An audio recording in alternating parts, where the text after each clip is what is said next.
Сәлеметсіздер ме, құрметті ата-аналар, сіздер үшін маңызды ақпаратымыз бар. Біздің жаңалықтарымызды үзбей оқитын клиенттеріміз біздің өнімнің клиникалық зерттеуден өткенін біледі. Ал енді сіздермен керемет жаңалықпен бөліскіміз келіп отыр. Алатау балалар клиникалық орталығында өткізіліп жатқан зерттеуіміз аяқталды. Бұл зерттеуге 3 жастан 14 жасқа дейінгі созылмалы бронхитпен ауыратын 44 бала қатысты.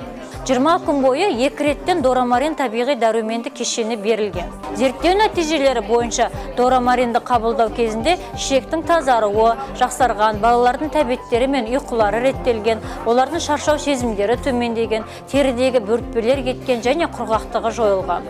Сонымен қатар дорамариннің балаларға мүлде қауіпсіз екені дәлелденген.